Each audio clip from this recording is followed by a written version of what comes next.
അതുകൊണ്ട് തന്നെയാണ് ഇത്തരത്തിലൊരു സെഷൻ നമ്മൾ ദുറൂസുൽ അറബിയ പഠിതാക്കൾക്ക് വേണ്ടി ഇങ്ങനെ സംഘടിപ്പിച്ചിട്ടുള്ളത് എന്ന് പ്രത്യേകം മനസ്സിലാക്കുക. അപ്പോൾ ഈ ഒരു സമയത്ത് കൂടുതൽ ഞാൻ ആമുഖങ്ങൾ നീട്ടിപ്പരത്തി പറയുകയല്ല. കൃത്യമായിക്കൊണ്ട് തന്നെ ഈ വിഷയങ്ങൾ മനസ്സിലാക്കുകയും ഇതിൽ ആ നിലക്കുള്ള നിലപാടുകളാണ് നമ്മൾ സ്വീകരിക്കേണ്ടത്. കാരണം ഇതിന്റെ മറ്റൊരു വശം കേരളത്തിൽ നമ്മൾ മനസ്സിലാക്കേണ്ടത്, സോഷ്യൽ മീഡിയ തുറക്കുന്നതിലൂടെ ഈ ഫലസ്തീനുമായി ബന്ധപ്പെട്ട വിഷയങ്ങൾ ചർച്ച ചെയ്യുന്നിടത്ത് പല രീതിയിലുള്ള നയങ്ങൾ ആണ് നമ്മൾ കണ്ടുവരാറുള്ളത്. ഇതിന്റെ പേരിൽ തീവ്രവാദത്തെ വെള്ളപൂശുന്ന, അതുപോലെ തന്നെ പിന്നെ പല രീതിയിലുള്ള കാര്യങ്ങളൊക്കെ നമ്മൾ കാണാറുണ്ട്. അതുകൊണ്ട് തന്നെ കൃത്യമായിക്കൊണ്ട് തന്നെ ഇതിന്റെ ഒരു ചരിത്രവും അതുപോലെ തന്നെ വർത്തമാനവും അതുപോലെ മതപരമായി നമ്മൾ മനസ്സിലാക്കേണ്ട കാര്യങ്ങളൊക്കെ വളരെ കൃത്യമായിക്കൊണ്ട് തന്നെ നമ്മൾ തിരിച്ചറിഞ്ഞുകൊണ്ടാണ് നമ്മൾ നമ്മുടേതായിട്ടുള്ള ഒരു നയം ഉണ്ടാക്കേണ്ടത് എന്നുള്ളതാണ് പറയാനുള്ളത്. ഇൻഷാ അല്ലാഹ് എല്ലാവരെയും ഈ ക്ലാസ്സിലേക്ക് സ്വാഗതം ചെയ്യുകയാണ്. ഇന്ന് ക്ലാസ് എടുത്തുകൊണ്ട് സംസാരിക്കുന്നത് ബഹുമാനായ അജ്മൽ ഫൗസാനാണ്. അദ്ദേഹത്തെ ആദരപൂർവ്വം ക്ലാസ് എടുത്ത് സംസാരിക്കുന്നതിന് വേണ്ടി ക്ഷണിക്കുകയാണ്. അസ്സലാമു അലൈക്കും വറഹ്മത്തുള്ളാഹി വബറകാതുഹു. സംസാരിക്കുന്നത് കേൾക്കുന്നുണ്ടെന്നാണ് മനസ്സിലാക്കുന്നത്. പ്രയാസമൊന്നും ഇല്ലാന്ന് വിചാരിക്കുന്നു. ഓക്കെയാണ്. ബിസ്മില്ലാഹിർ അൽഹംദുലില്ലാഹി വസ്സലാത്തു വസ്സലാമു അലാ റസൂലില്ലാഹി വഅലാ ആലിഹി വസ്വഹാബിഹി കുല്ലിഹിം അജ്മഈൻ അമ്മാ ബഅദ്. ഏറെ ബഹുമാന്യരായ ദുറൂസുൽ അറബിയയുടെ പഠിതാക്കളെ, പ്രിയം നിറഞ്ഞ സഹോദരങ്ങളെ, സുഹൃത്തുക്കളെ, അള്ളാഹുവിനോടുള്ള തഖ്വ, സൂക്ഷ്മത അത് ജീവിതത്തിന്റെ എല്ലാ മേഖലകളിലും നമ്മളിൽ നിന്ന് നഷ്ടപ്പെട്ടു പോകാതെ കാത്തു സൂക്ഷിക്കണമേ എന്ന് ഓർമ്മപ്പെടുത്തുകയാണ്. റസൂലുള്ളാഹി സ്വല്ലല്ലാഹു അലൈഹി വസല്ലമയുടെ ആ ഒരു വസിയ്യത്തിനെ ഒന്നുകൂടി ഊന്നൽ നൽകി സൂചിപ്പിക്കുകയാണ്. അല്ലാഹു സുബ്ഹാനഹു വ തആല അങ്ങനെ തഖ്വ ശീലിച്ചെടുത്ത് ജീവിതത്തിലുടനീളം തഖ്വ പാലിക്കാൻ നമുക്ക് എല്ലാവർക്കും തൗഫീഖ് നൽകി അനുഗ്രഹിക്കുമാറാകട്ടെ. ഞാനൊരു സ്ക്രീൻ ഷെയർ ചെയ്തിട്ടുണ്ട്, അതും നിങ്ങൾക്ക് എല്ലാവർക്കും കാണാൻ പറ്റുന്നുണ്ടെന്ന് ഞാൻ മനസ്സിലാക്കുന്നത്. നമ്മൾ ഇന്നത്തെ ഈ ഒരു പഠന സെഷൻ എന്ന് പറയുന്നത് ഫലസ്തീനിന്റെ ചരിത്രവും അതുമായി ബന്ധപ്പെട്ടൊരു നമ്മൾ അനിവാര്യമായും അറിഞ്ഞിരിക്കേണ്ട വസ്തുതകളും കാര്യങ്ങളെ കുറിച്ചാണല്ലോ. ഫലസ്തീൻ എന്നത് നമ്മൾ ഈ ചെറിയൊരു സെഷനിൽ അതിൻ്റെ ഒരു ചരിത്രമോ അല്ലെങ്കിൽ അതുമായി ബന്ധപ്പെട്ട കാര്യങ്ങളൊക്കെ പറഞ്ഞ് അവസാനിപ്പിക്കുക എന്നതൊരു ഹിമാലയൻ ടാസ്ക് ആണ്.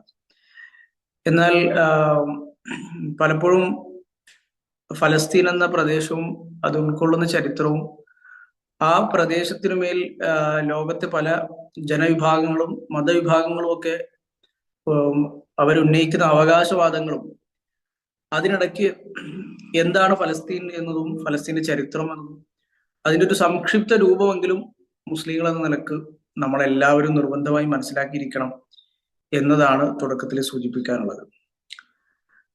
അത്രയേറെ ഇസ്ലാമിൽ ഫലസ്തീന് മുസ്ലിങ്ങളുമായി ബന്ധമുണ്ട്. മതപരമായി തന്നെ മുസ്ലിങ്ങളുടെ ഒന്നാമത്തെ ഖിബ്ലയും ഒരുപാട് പ്രവാചകന്മാരുടെ ജന്മനാടും ഒക്കെ തന്നെയാണ് ഫലസ്തീൻ.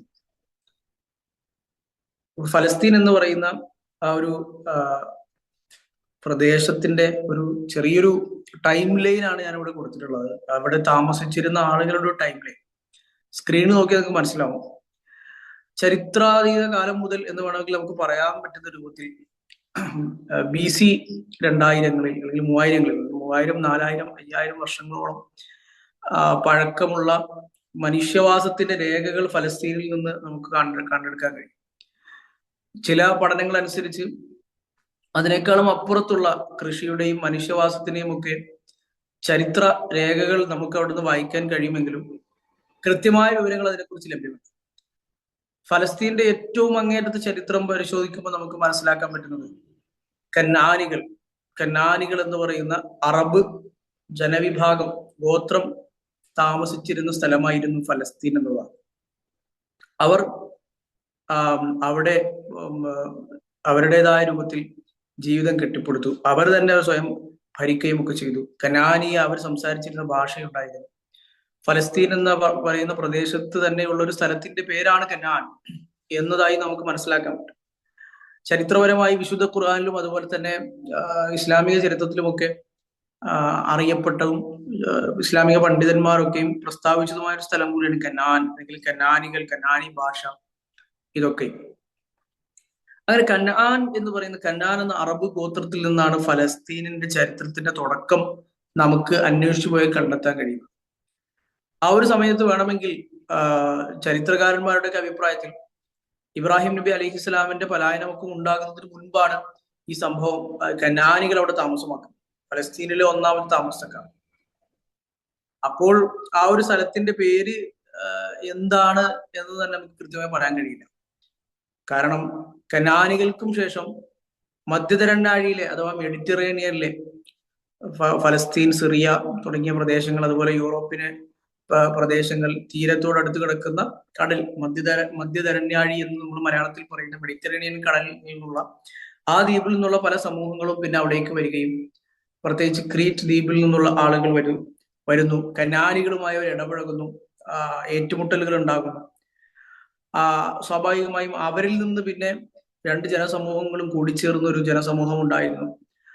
അങ്ങനെ ഉണ്ടാകുന്ന ഒരു സമൂഹത്തെയാണ് ഫിലിസ്തീർ അല്ലെങ്കിൽ ഫലസ്തീനികൾ എന്ന് ആദ്യമായി വിളിച്ചത് എന്ന് ചില ചരിത്രകാരന്മാർ അഭിപ്രായപ്പെട്ടത് കാണാൻ കഴിയും.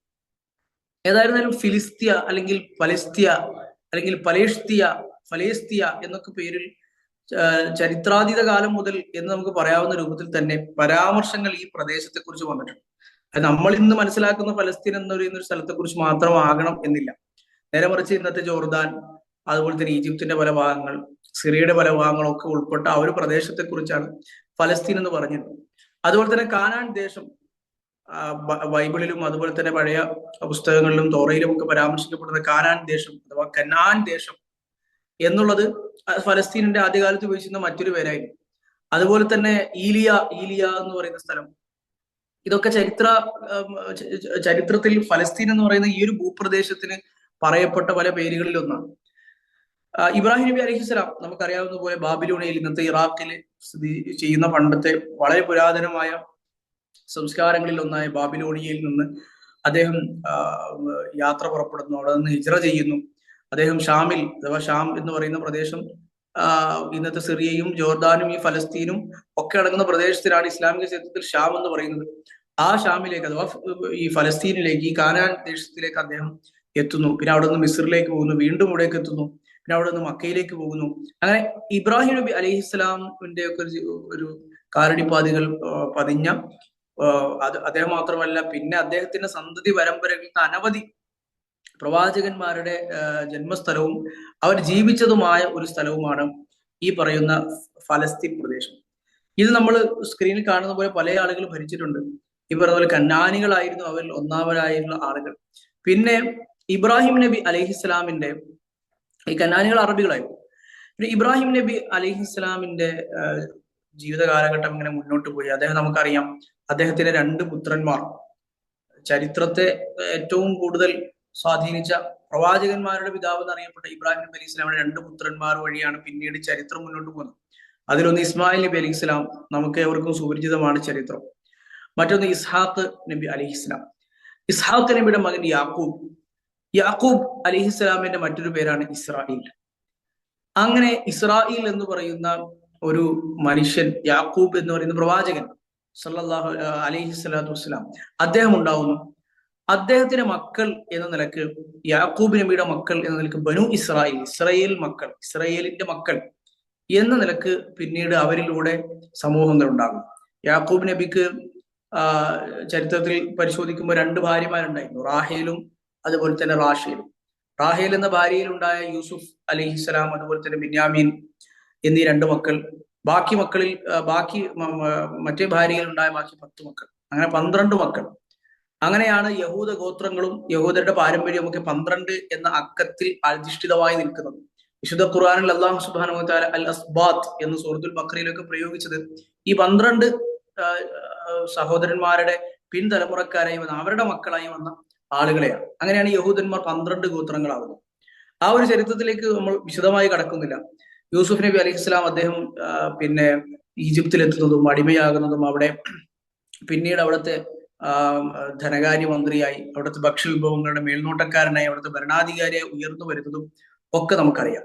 പിന്നെ ആ ഒരു പരമ്പരയിൽ നിന്ന്, ആ ഒരു ചരിത്രത്തിൽ നിന്നാണ് പിന്നീട് ബനു ഇസ്രായേലിയർ അവിടെ താമസിച്ചിരുന്ന, ഇവർ അന്ന് അറിയപ്പെട്ടിരുന്നത് നബുത്തികൾ എന്നാണ്, അഥവാ അറബികളായ നബുത്ത് ഗോത്രക്കാർ എന്നാണ് അറിയപ്പെട്ടു. ബനു ഇസ്രായേലിയർ എന്നും അവരറിയപ്പെട്ടു. അപ്പുറത്ത് അവർക്ക് എതിർപക്ഷത്തുണ്ടായിരുന്നത് ഫിറഔനിന്റെ ഗോത്രവും മറ്റുമായിരുന്ന കിബുത്തികൾ. അപ്പൊ കിബുത്തികളും നബുത്തികളും, കിബുത്തികൾ അഥവാ കോപ്റ്റിക് വംശജർ, ഫിറഔന്റെ വംശം, അവർ ഈ നബുത്തികളെ അഥവാ ബനു ഇസ്രായേലിയരെ അടിമകളായി ഭരിച്ചിരുന്നു. അങ്ങനെ അവരിൽ നിന്ന് മൂസ അലിഹിസ്ലാം ഉണ്ടാകുന്നു. മൂസ അലിഹിസ്ലാം പിന്നീട് അവിടെ നിന്ന് ഹിജ്റ പോയി മദീനിലേക്ക് എത്തുന്നു. വീണ്ടും തിരിച്ചു വരുന്നു. ഫിറഔൻ മുങ്ങി മരണപ്പെടുന്നു. അതിനുശേഷം അള്ളാഹു സുബ്ഹാനഹു വ തആലയുടെ വലിയ അനുഗ്രഹവും വലിയ മൂസ അലൈഹി ഇസ്ലാമിയുടെ ജീവിതത്തിൽ വളരെ നിർണായകമായ സംഭവമായ ചെങ്കടൽ പിളർത്തി അദ്ദേഹം പിന്നീട് ഇസ്രയേലിയർക്ക് അള്ളാഹു സുബ്ഹാനഹു വ തആല അവരോട് പുറപ്പെടാൻ പറയുന്ന ആ ദേശത്തേക്ക് പുറപ്പെടുന്നു. ആ ദേശമാണ് ഫിലിസ്തീൻ. അതാണ് അവർക്ക് അള്ളാഹു സുബ്ഹാനഹു വ തആല വാഗ്ദാനം ചെയ്ത ഫലസ്തീൻ.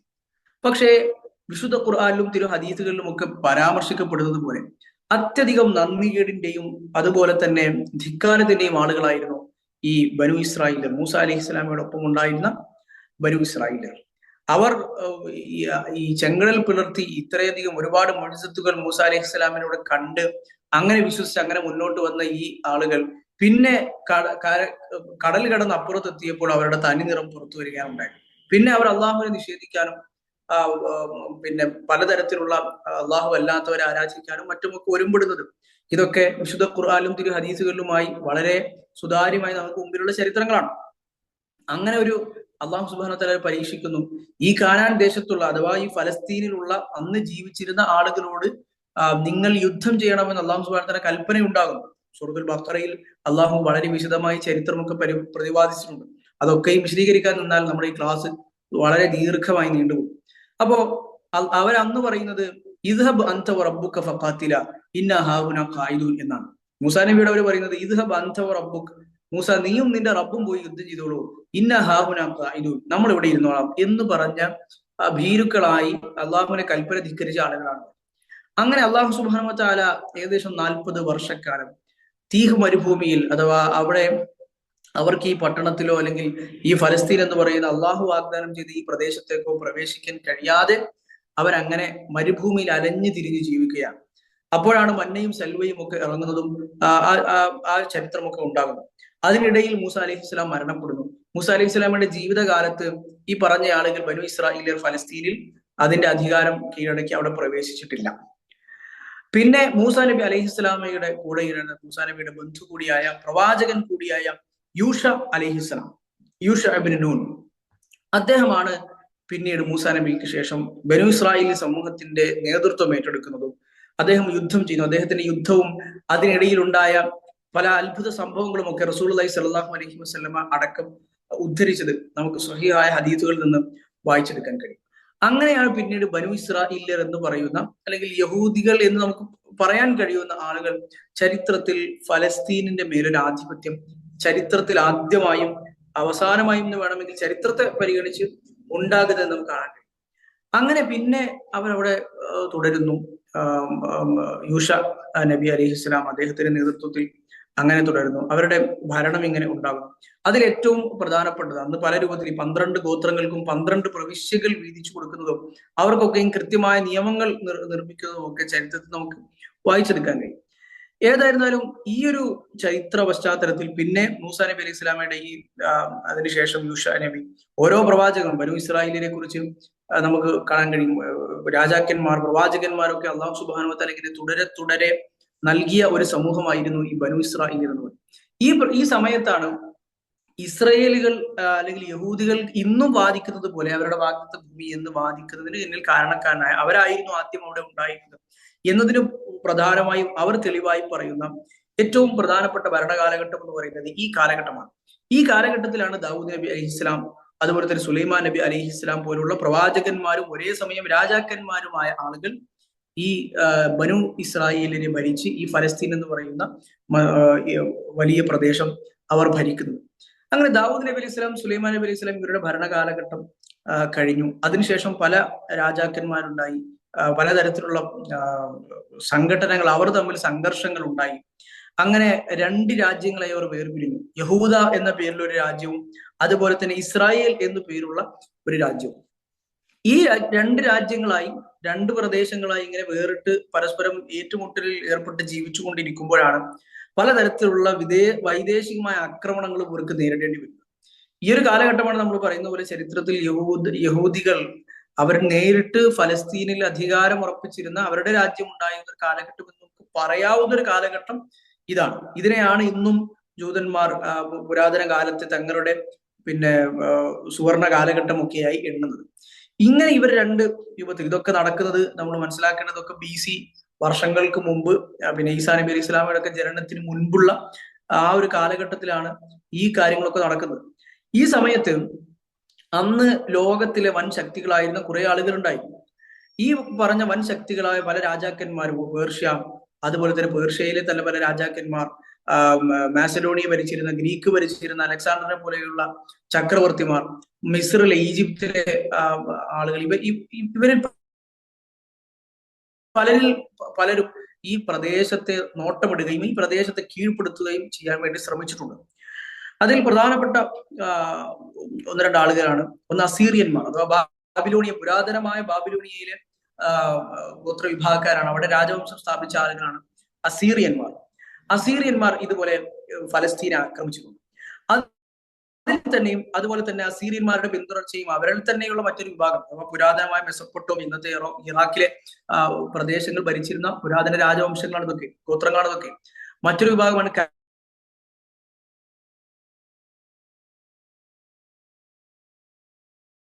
അതിൽ തന്നെ കാൽഡിയൻ രാജാവായിരുന്ന നെബുക്കദ്നെസർ, ബൈബിളിലും അതുപോലെ തന്നെ തൗറാത്തിലും അങ്ങനെ തുടങ്ങി ഒരുപാട് ചരിത്ര ഗ്രന്ഥങ്ങളിലും മുൻകാല ഗ്രന്ഥങ്ങളിലും ഒക്കെ ഉദ്ധരിക്കപ്പെടുന്ന, ചരിത്രത്തിൽ അറിയപ്പെട്ട ഒരു ചക്രവർത്തിയാണ് നെബുക്കദ്നെസർ. അറബിയിൽ ബുഖ്ത് നസർ എന്നാണ് അദ്ദേഹത്തെ കുറിച്ച് പറയാം. അദ്ദേഹം BC 597 ഫലസ്തീൻ ആക്രമിച്ചു. അത് ഫലസ്തീനിൽ താമസിച്ചിരുന്ന യഹൂദരെ സംബന്ധിച്ചിടത്തോളം അവർക്കുണ്ടായ ഏറ്റവും പ്രധാനപ്പെട്ട വലിയ നഷ്ടങ്ങളിലും ഒരുപാട് ആൾ നഷ്ടവും ഈ ഫലസ്തീൻ എന്ന് പറയുന്ന പ്രദേശം തന്നെ മുച്ചൂട് നശിക്കാനും കാരണമായ ഒരു സംഭവമായിരുന്നു ഈ BC 597 നെബുക്കദ്നെസറിന്റെ ആക്രമണം. ഈ ആക്രമണം നടത്തുക എന്ന് മാത്രമല്ല, അവിടെ ഉണ്ടായിരുന്ന ആളുകളെ പരാജയപ്പെടുത്തിയതിനു ശേഷം ഈ നെബുക്കദ്നെസർ ബാക്കിയുണ്ടായിരുന്ന യഹൂദികളെ തടവിലാക്കി ബാബിലോണിയയിലേക്ക്, ഇറാഖിലേക്ക് കൊണ്ടുപോയി. പിന്നെ തന്റെ പ്രതിനിധിയായി ഫലസ്തീനിൽ, ഈ ഖുദ്സിൽ, അത് ഉൾക്കൊള്ളുന്ന പ്രദേശത്തിൽ, ജെറുസലേമിൽ അദ്ദേഹത്തിന്റെ പ്രതിനിധിയായി ഒരു രാജാവിനെ നിശ്ചയിക്കുകയും ചെയ്തു. അപ്പൊ ഇത് യഹൂദികളെ സംബന്ധിച്ചിടത്തോളം ചരിത്രത്തിൽ ഉണ്ടായ ഏറ്റവും പ്രധാനപ്പെട്ട വലിയൊരു പലായനം കൂടിയാണ്. യഹൂദികൾ ലോകത്തിന്റെ പല ഭാഗങ്ങളിലേക്കും വ്യാപിക്കാനും, ചില ചരിത്രകാരന്മാരുടെ അഭിപ്രായത്തിൽ ഈ ഒരു ആക്രമണത്തിന് ശേഷം, അല്ലെങ്കിൽ ഈ ആക്രമണത്തിന് അനന്തരഫലമായിട്ടാണ് യഹൂദികൾ പിന്നീട് യസ്രിബിലേക്ക് അഥവാ മദീനയിലേക്കൊക്കെ എത്തിപ്പെട്ടത് എന്നും പറയുന്നത് നമുക്ക് കാണാൻ കഴിയും.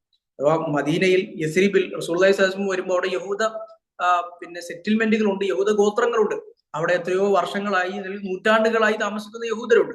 അപ്പൊ അവരെവിടെ എത്തി എന്നുള്ളതിന്റെ പിന്നീടുള്ള അന്വേഷണം പോകുമ്പോൾ നെബുക്കദ്നെസറിന്റെ ആക്രമണം കാരണമായി അന്ന് ചിന്തിച്ചിതറിയ, അതുപോലെ തന്നെ പിന്നെ ബാബിലോണിയയിലേക്ക്, ഇറാഖിലേക്ക് നെബുക്കദ്നെസർ അടിമകളായി കൊണ്ടുപോയ ആളുകളിൽ നിന്നാണ്, അവരിൽ നിന്ന് രക്ഷപ്പെട്ടു വന്ന ആളുകളും പലായനം ചെയ്തവരുമാണ് യസ്രിബിലും അതുപോലെ തന്നെ അറേബ്യൻ ഉപദ്വീപിന്റെ പല പ്രദേശങ്ങളിലേക്കും ഒക്കെ എത്തിപ്പെട്ടത് എന്ന് പല ചരിത്രകാരന്മാരും അഭിപ്രായപ്പെടുന്ന കാണാൻ കഴിയും. ഏതായിരുന്നാലും അത് അവരുടെ ചരിത്രത്തിലുണ്ടായ വളരെ പ്രധാനപ്പെട്ട ഒരു സംഭവമായിരുന്നു ഈ നെബുക്കദ്നെസറിന്റെ ആക്രമണം. അതുപോലെ തന്നെ പേർഷ്യൻ രാജാക്കന്മാർ, പേർഷ്യ എന്ന് പറയുന്നത് അന്ന് റസൂലുള്ളാഹി സ്വല്ലല്ലാഹു അലൈഹി വസല്ലമയുടെ വരുന്ന കാലത്ത് നമുക്ക് പേർഷ്യ, അതുപോലെ തന്നെ റോം, ഇതൊക്കെയാണ് അന്നത്തെ ലോകത്തെ വൻ രാഷ്ട്രങ്ങളും വൻ ശക്തികളും. പേർഷ്യൻ രാജാക്കന്മാർ ഫലസ്തീനെ ആക്രമിച്ചിട്ടുണ്ട്. അവർ പ്രധാനമായും ബാബിലോണിയ വഴി അവർ ബാബിലോണിയ കീഴടക്കുകയും പിന്നെ ഫലസ്തീൻ കീഴടക്കുകയും ഒക്കെ ചെയ്യുന്ന സന്ദർഭങ്ങൾ ചരിത്രത്തിൽ കാണാൻ കഴിയും. അതുപോലെ തന്നെ ഗ്രീക്കുകാർ, ഗ്രീക്കുകാർ, അതിൽ തന്നെ അലക്സാണ്ടർ ചക്രവർത്തി ലോകം മുഴുവൻ കീഴടക്കി തന്റെയുള്ള ജൈത്രയാത്ര പര്യടനം തുടരുന്നതിനിടയിൽ സിറിയ, ഷാം, അതുപോലെ തന്നെ ഫലസ്തീനൊക്കെ കീഴടക്കിയതായി നമുക്ക് ചരിത്രത്തിൽ കാണാൻ പറ്റും. ഏകദേശം BC 330കളിലൊക്കെയാണ് പിന്നെ അലക്സാണ്ടറിന്റെ ഈ തേരോട്ടം ഉണ്ടാകുന്നത്. അപ്പൊ ഗ്രീക്കുകാർ ഈ പ്രദേശം ഭരിച്ചിട്ടുണ്ട്. അതിനുശേഷം ഗ്രീക്കുകാർക്ക് ശേഷം റോമക്കാർ ഈ പ്രദേശം ഭരിച്ചിട്ടുണ്ട്. റോമക്കാരുടെ ഈ ഒരു ഭരണകാലഘട്ടം കുറച്ചധികം ഒരു നീണ്ട ഒരു കാലഘട്ടമാണ്. ഈ ഒരു കാലഘട്ടം ആണ് നമ്മൾ പറയുന്ന റസൂലുള്ളാഹി സ്വല്ലല്ലാഹു അലൈഹി വസല്ലമയുടെ കാലഘട്ടം വരെ നീണ്ടു നിൽക്കുന്ന ഒരു ഫലസ്തീൻ ഭരിച്ചിരുന്ന ആളുകൾ എന്ന് പറയുന്നത് ക്രിസ്ത്യാനികളായ റോമക്കാർ അവര് ഭരണം തുടങ്ങി. റസൂലുള്ളാഹി സ്വല്ലല്ലാഹു അലൈഹി വസല്ലമയുടെ കാലഘട്ടത്തോളം മുസ്ലിങ്ങൾ, പ്രവാചകന്റെ നിയോഗം ഉണ്ടായി, മുസ്ലിങ്ങൾ ഈ ഫലസ്തീൻ ഷാം ആക്രമിക്കുന്നത് വരെ ഈ റോമക്കാരാണ് ഈ പ്രദേശം, അഥവാ ബൈസാന്റൈൻ സാമ്രാജ്യമാണ് ഈ പ്രദേശം ഭരിച്ചിരുന്നത്. അങ്ങനെ ഇങ്ങനെ ചരിത്രം ഇങ്ങനെ ഇങ്ങനെ വന്നു പോകുന്നത്. റോമക്കാരിൽ തന്നെ ഇതിനിടയിൽ ബാബിലോണിയയിൽ നിന്ന് അടിമകളായി പിടിച്ചുകൊണ്ടുപോയ യഹൂദന്മാർ അവർ തിരിച്ചു വരാനും ഒക്കെ കലാപങ്ങളും ശ്രമങ്ങളും ഒക്കെ നടത്തിയിരുന്നു. അവരിൽ പലരും പിന്നെ അവിടുത്തെ ഭരണം മാറിയപ്പോൾ തിരിച്ചു വന്നിരുന്നു. അതിൽ തന്നെയും ഈ റോമൻ ക്രിസ്ത്യൻ സാമ്രാജ്യം, ബൈസന്റൈൻ സാമ്രാജ്യം, അവരുടെ മതം ക്രിസ്തു മതമാണ്. അവർ യഹൂദന്മാർക്കെതിരെ വളരെയധികം ആക്രമണങ്ങളും ഒക്കെ അഴിച്ചുവിട്ടു. വളരെ അടിമകളായി താഴ്ന്ന രൂപത്തിലായിരുന്നു യഹൂദികളെ ബൈസന്റൈൻ സാമ്രാജ്യത്തിൽ അവർ കണ്ടിരുന്നത്. അങ്ങനെ യഹൂദികൾ ഈ രാജ്യത്ത് തന്നെ, ഫലസ്തീനിൽ തന്നെ പല പ്രശ്നങ്ങളും ഉണ്ടാക്കാൻ ശ്രമിക്കുകയും അവർ രാജ്യത്ത് കുഴപ്പങ്ങൾ ഉണ്ടാക്കാൻ ശ്രമിക്കുകയും ഒക്കെ ചെയ്തപ്പോൾ ബൈസന്റൈൻ രാജാവായിരുന്ന ഹേഡ്രിയൻ അവരെ അടിച്ചൊതുക്കുന്നതും ആ കലാപം പൂർണ്ണമായി ഇല്ലായ്മ ചെയ്യുന്നതും, അങ്ങനെ യഹൂദന്മാർ പിന്നെ തലപൊക്കാൻ കഴിയാത്ത രൂപത്തിൽ ചിന്നിച്ചിതറി പോകുന്നതും ഒക്കെ ചരിത്രത്തിൽ കാണാൻ കഴിയും. ഇങ്ങനെയൊക്കെയുള്ള ഒരു അവസ്ഥയിലാണ് റസൂലുള്ളാഹി സ്വല്ലല്ലാഹു അലൈഹി വസല്ലമയുടെ നിയോഗവും മറ്റു കാര്യങ്ങളും ഒക്കെ ഉണ്ടാകുന്നത്. അങ്ങനെ പ്രവാചകൻ സ്വല്ലല്ലാഹു അലൈഹി വസല്ലമയുടെ കാലത്ത് ഈ പറഞ്ഞ റോം, വിശുദ്ധ ഖുർആനിൽ അല്ലാഹു സൂറത്തുൽ റൂം എന്ന് ഒരു അധ്യായം തന്നെ ഉൾപ്പെടുത്തിയ റോമക്കാർ എന്ന് പറയുന്നത് ഈ പൗരസ്ത്യ റോമൻ സാമ്രാജ്യം എന്നറിയപ്പെടുന്ന ബൈസന്റൈൻ സാമ്രാജ്യത്തെ കുറിച്ചാണ്. അന്ന് ഹെറാക്ലിയസ് എന്ന് പറയുന്ന, ഹിറക്കിൾ എന്ന് അറബിയിൽ നമുക്ക് പറയാൻ കഴിയുന്ന ഹെറാക്ലിയസ് രാജാവ് ഭരിച്ചിരുന്ന ബൈസാന്റൈൻ സാമ്രാജ്യം, ഇന്നത്തെ കോൺസ്റ്റാന്റിനോപ്പിൾ, തുർക്കിയിലെ ഇസ്താംബുൾ കേന്ദ്രീകരിച്ച് ഭരണം നടത്തിയിരുന്ന അദ്ദേഹത്തിന്റെ സഹോദരൻ തിയോഡ്രോസ്, ഇവർ രണ്ടുപേരും ചരിത്രത്തിൽ അറിയപ്പെട്ടവരാണ്. കാരണം റസൂലുള്ളാഹി സ്വല്ലല്ലാഹു അലൈഹി വസല്ലമ മുഅ്ത എന്ന് പറയുന്ന വളരെ വിഖ്യാതമായ യുദ്ധത്തിൽ പ്രവാചകൻ സ്വല്ലല്ലാഹു അലൈഹി വസല്ലമയുടെ 3 സ്വഹാബിമാരെ, സെയ്ദ് ഇബ്നു ഹാരിസ റളിയല്ലാഹു അൻഹുവിനെയും അബ്ദുല്ലാഹി ഇബ്നു റവാഹ റളിയല്ലാഹു അൻഹുവിനെയും ജാഫർ ഇബ്നു അബി താലിബ് റളിയല്ലാഹു അൻഹുവിനെയും ഷഹീദാകുമെന്ന് പ്രവചിച്ച് പറഞ്ഞയച്ച യുദ്ധമാണ് മുഅ്ത. ആ മുഅ്ത യുദ്ധത്തിൽ 2 ലക്ഷത്തോളം വരുന്ന ഹെറാക്ലിയസിന്റെയും സഹോദരൻ തിയോഡ്രസിന്റെയും സൈന്യത്തെയാണ് മുസ്ലിങ്ങൾ നേരിടുന്നത്. പിന്നെ ഷാമുമായും അതുപോലെ തന്നെ ബൈസാന്റൈൻ സാമ്രാജ്യവുമായൊക്കെയുള്ള യുദ്ധങ്ങൾ പ്രവാചകൻ സ്വല്ലല്ലാഹു അലൈഹി വസല്ലമയുടെ കാലത്ത് പിന്നെ അധികം ഒന്നും ഉണ്ടായില്ല. പിന്നെ അബൂബക്കർ സിദ്ദീഖ് റളിയല്ലാഹു അൻഹുവിന്റെ ഖിലാഫത്ത് കാലഘട്ടത്തിൽ പിന്നെയും അത് തുടർന്നു. അംർ ഇബ്നുൽ ആസ് റളിയല്ലാഹു അൻഹു അദ്ദേഹം പിന്നെ ഈ ബൈസാന്റൈൻ സാമ്രാജ്യവുമായുള്ള യുദ്ധം തുടർന്നു. അജ്നാദൈൻ എന്നറിയപ്പെടുന്ന അംർ ഇബ്നുൽ ആസ് റളിയല്ലാഹുവിന്റെ ജീവിതത്തിലെ ഏറ്റവും പ്രധാനപ്പെട്ട അബൂബക്കർ സിദ്ദീഖ് റളിയല്ലാഹു അൻഹുവിന്റെ ഭരണകാലഘട്ടത്തിലെ ഏറ്റവും പ്രധാനപ്പെട്ട യുദ്ധങ്ങളിൽ ഒന്നായിരുന്നു നമ്മൾ നേരത്തെ പറഞ്ഞ തിയോഡ്രസിന്റെ, ഹെറാക്ലിയസിന്റെ സഹോദരൻ തിയോഡ്രസിന്റെ നേതൃത്വത്തിൽ വന്ന റോമൻ സാമ്രാജ്യത്തോട് അജ്നാദൈൻ എന്ന് പറയുന്ന പ്രദേശത്ത് വെച്ച് 634 CE 634 AD 634 വെച്ച് നടക്കുന്ന അജ്നാദൈൻ യുദ്ധം. അത് ഇസ്ലാമിക ചരിത്രത്തിൽ ഇസ്ലാമും മുസ്ലിങ്ങളും അതുപോലെ തന്നെ ബൈസാന്റൈൻ സാമ്രാജ്യവും ആയി നടന്ന ഏറ്റവും പ്രധാനപ്പെട്ട യുദ്ധങ്ങളിൽ ഒന്നാണ്. അതുപോലെ യർമൂക്ക് യുദ്ധം, ഉമർ ഇബ്നു ഖത്താബ് റളിയല്ലാഹുവിന്റെ കാലഘട്ടത്തിൽ യർമൂക്ക് ഉണ്ടായി. ഖാലിദ് ഇബ്നുൽ വലീദ് റളിയല്ലാഹു അൻഹുവിനെ പോലെയുള്ള ആളുകൾ ബൈസാന്റൈൻ സാമ്രാജ്യത്തിന്റെ അടിവേരറുക്കുന്ന യുദ്ധങ്ങൾ പിന്നീട് ഉണ്ടായി. അവസാനം നമ്മൾ ഈ പറയുന്ന പ്രദേശം, ഫലസ്തീൻ എന്ന് പറയുന്ന പ്രദേശം, ബൈത്തുൽ മഖ്ദിസും അതുപോലെ തന്നെ ഈ പറയുന്ന ഇന്ന് നമ്മൾ ഫലസ്തീനായി പറയുന്ന ജെറൂസലേമും ഒക്കെ അടങ്ങുന്ന ഈ പ്രദേശം, അന്നത്തെ ഈ പറയുന്ന പ്രദേശം ക്രിസ്തു മത വിശ്വാസികളാണല്ലോ ഉള്ളത്. ബൈത്തുൽ മഖ്ദിസും ഖുദ്സും ഒക്കെ അന്ന് ക്രിസ്തീയ ദേവാലയമായി മുന്നോട്ട് പോകുന്ന സമയമാണ്. യഹൂദന്മാർ ചരിത്രത്തിലില്ല.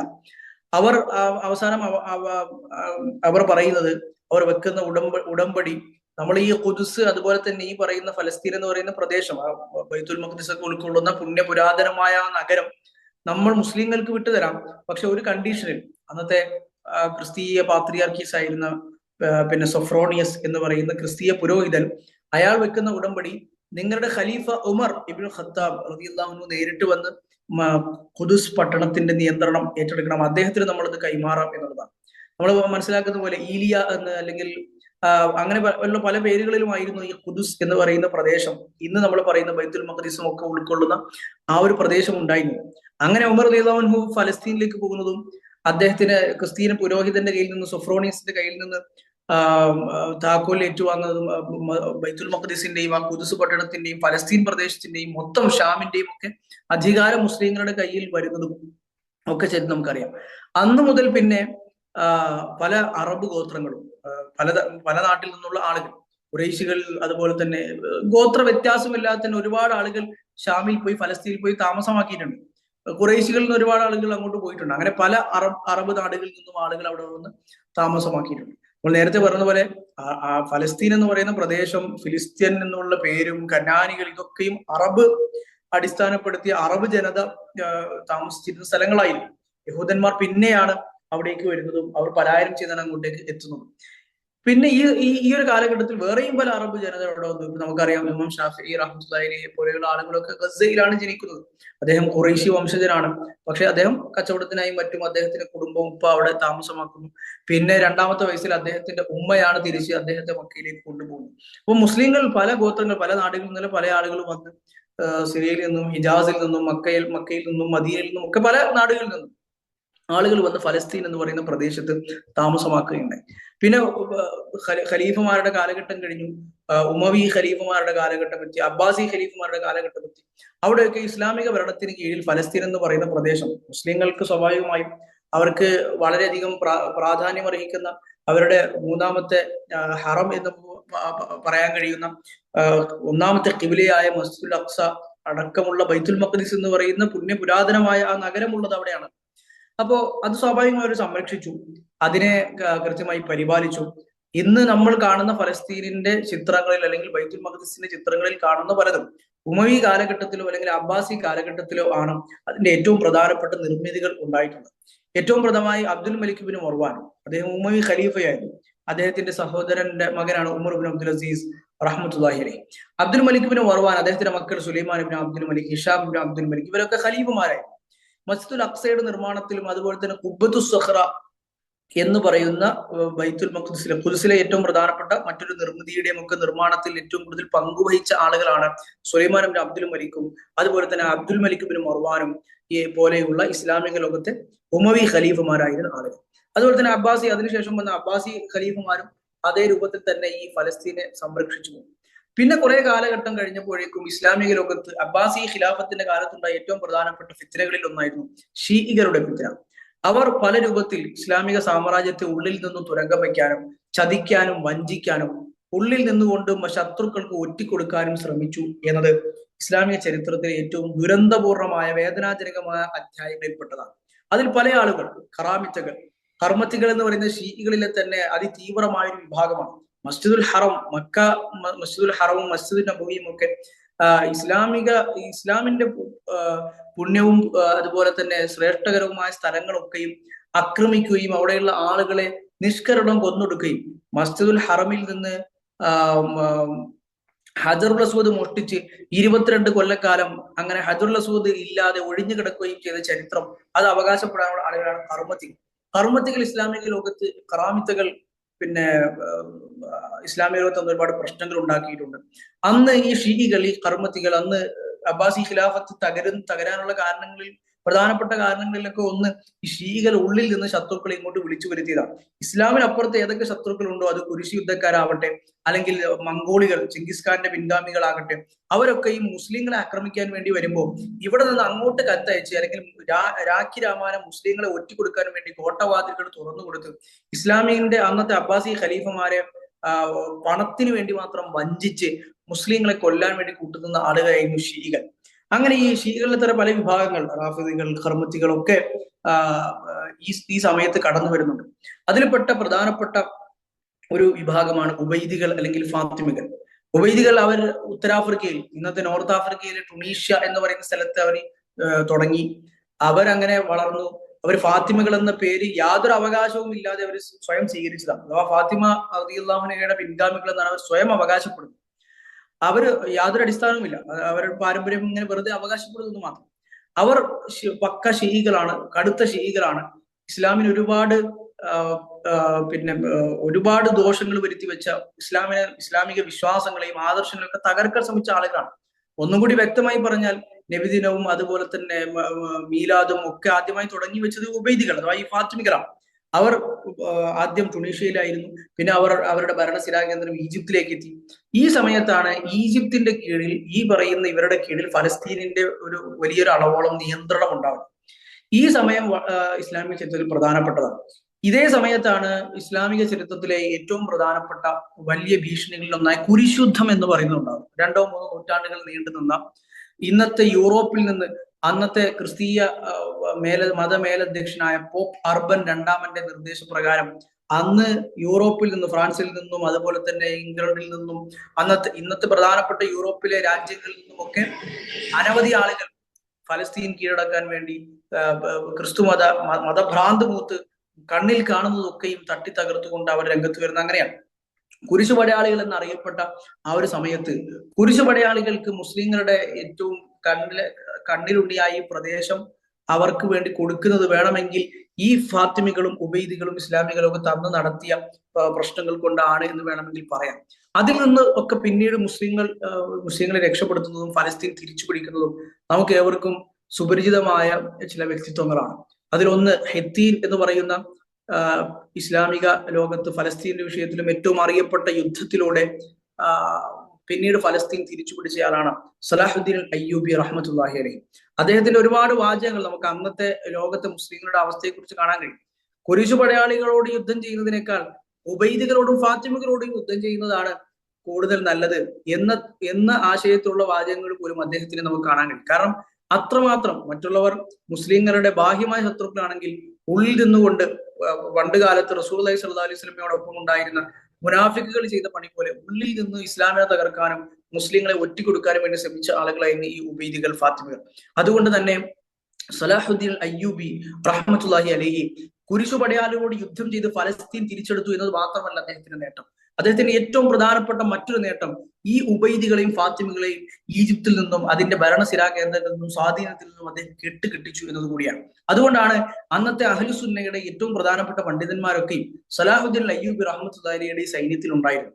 വിഖ്യാത പണ്ഡിതനായിരുന്ന ഇബ്നു ഖുദാമ റഹ്മത്തുള്ളാഹി അലൈഹി 42 വയസ്സുണ്ടായിരുന്ന ഹിത്തീൻ യുദ്ധത്തിന് സമയത്ത് 42കാരനായിരുന്ന ഇബ്നു ഖുദാമത്തുൽ മഖ്ദിസി റഹ്മത്തുള്ളാഹി അലൈഹി വലിയ പണ്ഡിതനാണ്. ഹംബലി മദ്ഹബിലെ അൽ മുഖ്നിയ എന്ന് പറയുന്ന ഫിഖ്ഹിന്റെ ഗ്രന്ഥം എഴുതിയ, അഖീദയുടെ ലുംഅത്തുൽ ഇഅ്തിഖാദ് എന്ന് പറയുന്ന ഗ്രന്ഥത്തിന്റെ ഒക്കെ കർത്താവ്, ഇന്നും പഠിപ്പിക്കപ്പെടുന്ന ഗ്രന്ഥങ്ങളാണ് അതൊക്കെ. അതിനൊക്കെ കർത്താവ് കൂടിയായ ഇബ്നു ഖുദാമത്തുൽ മഖ്ദിസി റഹ്മത്തുള്ളാഹി അലൈഹി അന്ന് വാള് പിടിച്ച് സലാഹുദ്ദീൻ അയ്യൂബി റഹ്മത്തുള്ളാഹി അലൈഹിയുടെ മുമ്പിൽ സൈന്യത്തിന്റെ മുൻനിരയിൽ ഉണ്ടായിരുന്ന ചരിത്രത്തിൽ കാണാൻ പറ്റും. അതുപോലെ തന്നെ മഖ്ദിസി കുടുംബം എന്നറിയപ്പെട്ട ചരിത്രത്തിൽ പാണ്ഡിത്യം കൊണ്ട് അറിയപ്പെട്ട കുടുംബമുണ്ട്. അബ്ദുൽ ഖനിയിൽ മഖ്ദിസി റഹ്മത്തുള്ളാഹി അലൈഹിയെ പോലെ ഒരുപാട് മഖ്ദിസികളായ പണ്ഡിതന്മാരുണ്ട്. അവരൊക്കെയും അന്ന് ഈ യുദ്ധത്തിൽ പങ്കെടുത്തതായി നമുക്ക് ചരിത്രത്തിൽ വായിച്ചെടുക്കാൻ കഴിയും. അങ്ങനെ ഹിത്തീൻ പോലുള്ള വളരെ പ്രധാനപ്പെട്ട യുദ്ധങ്ങൾ നടന്നു. സലാഹുദ്ദീൻ അയ്യൂബി റഹ്മത്തുള്ളാഹി അലൈഹി വീണ്ടെടുത്തു. അതുപോലെ തന്നെ പിന്നീട് മംലൂക്ക് രാജവംശം ഉണ്ടായി. മംലൂക്ക് രാജവംശത്തിന്റെ കാലത്തും ഈ പറയുന്ന കുരിശ് യുദ്ധക്കാരോടും ഫലസ്തീനിന്റെ വിമോചനത്തിനും വേണ്ടി യുദ്ധങ്ങൾ നടന്നു. അതിൽ തന്നെ ഏറ്റവും പ്രധാനപ്പെട്ട യുദ്ധങ്ങളിൽ ഒന്നായിരുന്നു ഐൻ ജാലൂത്ത് യുദ്ധം. ഇസ്ലാമിക ചരിത്രത്തിൽ പ്രവാചകന്റെ കാലഘട്ടം, അതുപോലെ ഖലീഫമാരുടെ കാലഘട്ടം ഒക്കെ കഴിഞ്ഞാൽ പിന്നെ ഏറ്റവും പ്രധാനമായി അറിയപ്പെടുന്ന 2 യുദ്ധങ്ങളാണ് ഹിത്തീൻ യുദ്ധവും അതുപോലെ തന്നെ ഐൻ ജാലൂത്ത് യുദ്ധവും. ഹിത്തീൻ യുദ്ധം സലാഹുദ്ദീൻ അയ്യൂബി റഹ്മത്തുള്ളാഹി അലൈഹി ആയിരുന്നുവെങ്കിൽ ഐൻ ജാലൂത്ത് യുദ്ധം സൈഫുദ്ദീൻ ഖുതുസ് എന്നറിയപ്പെടുന്ന നല്ല തഖ്വയും മറ്റു കാര്യങ്ങളും ഒക്കെയുള്ള നല്ല രൂപത്തിൽ ദീൻ മുറുകെ പിടിച്ചിരുന്ന ഇസ്ലാമിക ലോകത്തിന്റെ ഭരണാധികാരിയായിരുന്നു എന്ന് കാണാം. പിന്നെ അതിൽ നിന്നാണ് പിന്നെ അവസാനം ഈ പറഞ്ഞ ഇതിന്റെ തുടർച്ചയായി പിന്നെ ഏറ്റവും അവസാനം ഉണ്ടായ ഉസ്മാനി ഖിലാഫത്തിന്റെ കൈകളിലേക്ക്, അതായത് നമ്മുടെ ഒരു ഇതിൽ പറഞ്ഞാൽ ഏകദേശം ഒരു 14-15 നൂറ്റാണ്ടുകളിലേക്ക് ഉസ്മാനി ഖിലാഫത്ത് ഉണ്ടാകുന്നു. തുർക്കി കേന്ദ്രീകരിച്ച്, ഇസ്താംബുൾ കേന്ദ്രീകരിച്ചു ഉസ്മാനി ഖിലാഫത്ത് ഉണ്ടാകുന്നു. ഉസ്മാനി ഖലീഫുമാരുടെ കൈകളിലേക്ക് ഇസ്ലാമിക സാമ്രാജ്യത്തിന്റെ ആ ഒരു ഇതിലേക്ക് ഫലസ്തീൻ എന്ന് പറയുന്ന പ്രദേശം എത്തിപ്പെടുന്നു. പിന്നെ അവിടെ നിന്നാണ് നമ്മൾ പറയുന്ന ഇന്നത്തെ യഹൂദരുടെ സയനിസ്റ്റുകളുടെ കയ്യിലേക്ക് ഫലസ്തീൻ എന്ന പ്രദേശം എത്തിപ്പെടുന്ന ചരിത്രമുണ്ടായി. ഇത് വളരെ ബ്രീഫായ ഒരു ചരിത്രമാണ്. ഞാൻ പറയുന്ന ഈ ഒരു ഓർഡറിൽ പിന്നെ നമുക്ക് വായിച്ചു നോക്കിയാൽ കാണാൻ കഴിയും ആരൊക്കെ ഈ പ്രദേശം ഭരിച്ചിരുന്നു എന്നുള്ളത്.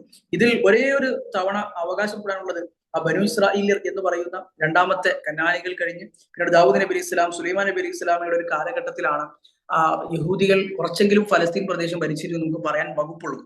അതിനപ്പുറത്ത് ഫലസ്തീനിലെ അടിസ്ഥാന ദേശക്കാരും അവിടെ താമസിച്ചിരുന്ന ആളുകളും അവിടുത്തെ തദ്ദേശീയ ജനതയും എന്ന് പറയുന്നത് കനാനികളായിരുന്നു, അവർ അറബ് ജനതയായിരുന്നു, യഹൂദികളായിരുന്നില്ല എന്ന് ചരിത്രത്തിൽ നിന്ന് നമുക്ക് വ്യക്തമായി മനസ്സിലാക്കാം. പിന്നീട് ഏറ്റവും അവസാനം നമ്മൾ സ്ലൈഡിൽ കാണുന്നത് പോലെ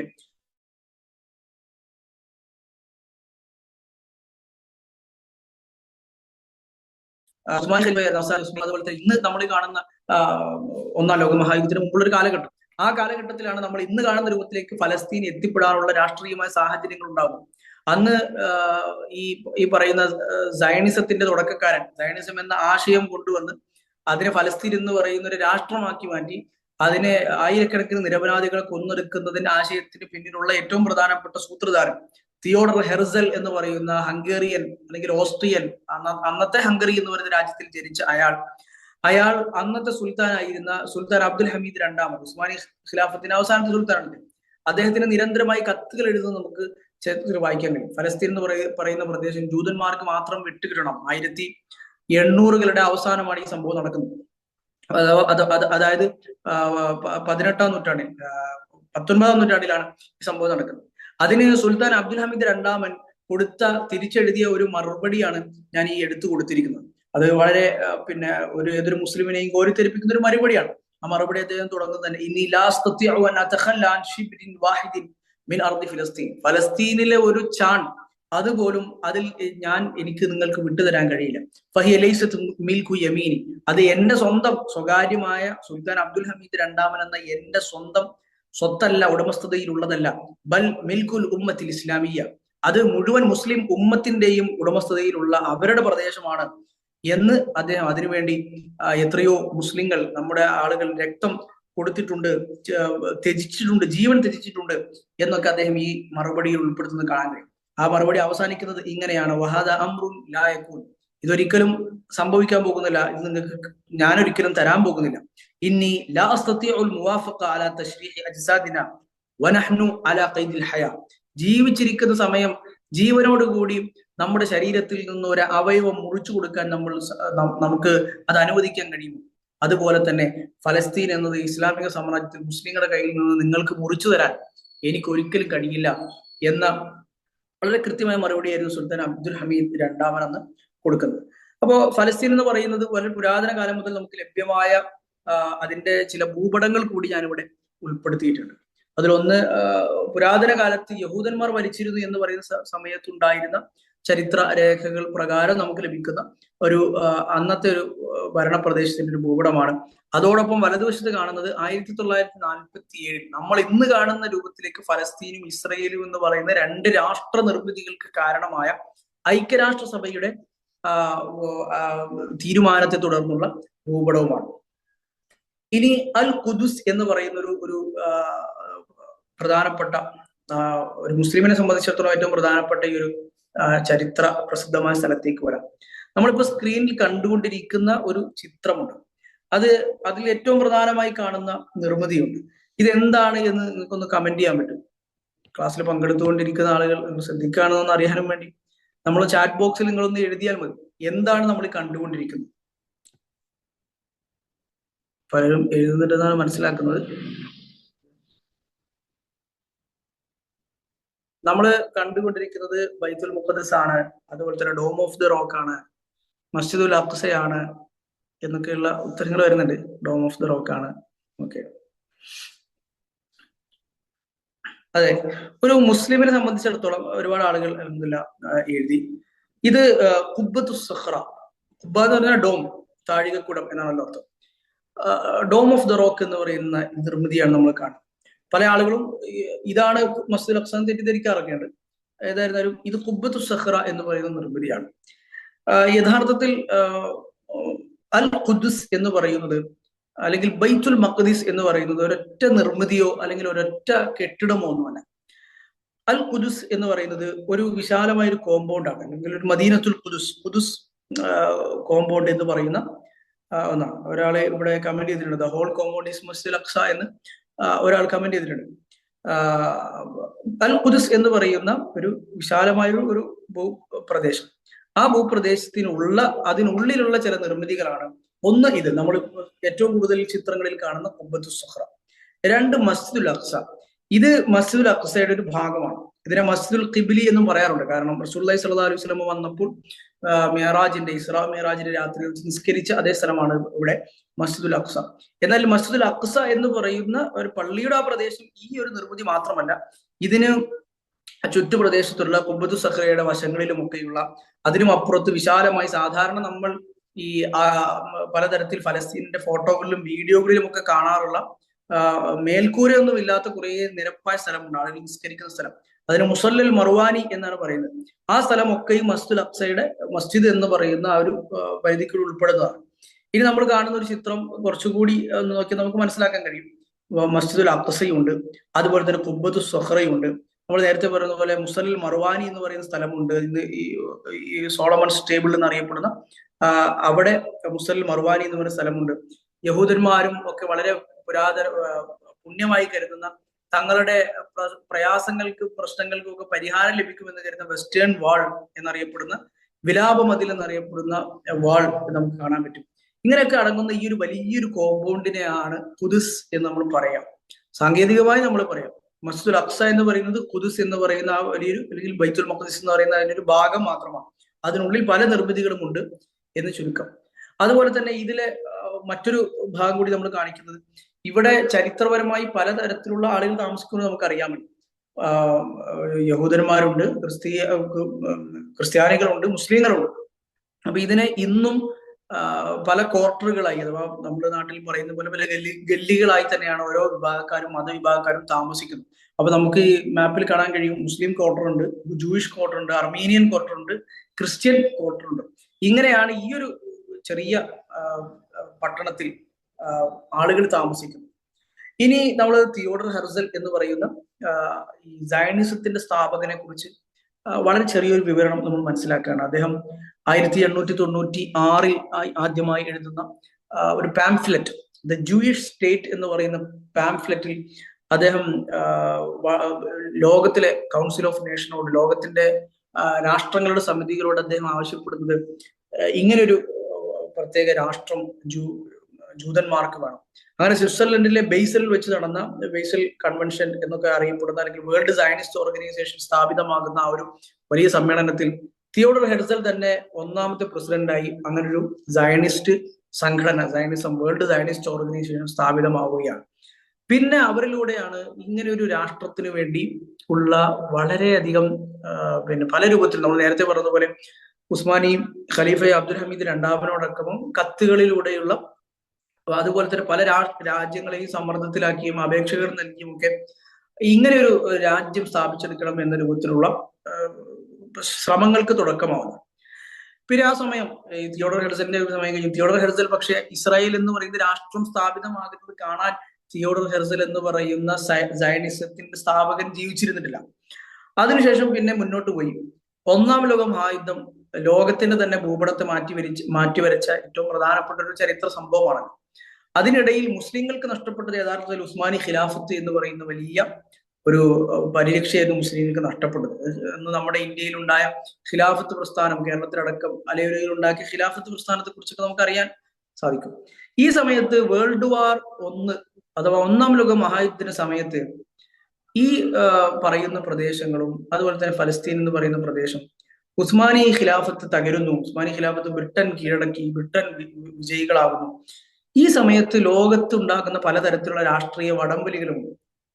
അതിൽപ്പെട്ട ഒന്നാണ് ഫലസ്തീൻ. ഫലസ്തീൻ എന്ന് പറയുന്ന ആ പ്രദേശം, അതുപോലെ തന്നെ സിറിയ, ഇന്നത്തെ ജോർദാൻ, ഇതൊക്കെ അടങ്ങുന്ന ഈ വലിയൊരു പ്രദേശം അന്ന് ഒരുപാട് ആളുകളുടെ കണ്ണുകൾ ഉണ്ടായിരുന്ന പ്രദേശമായി.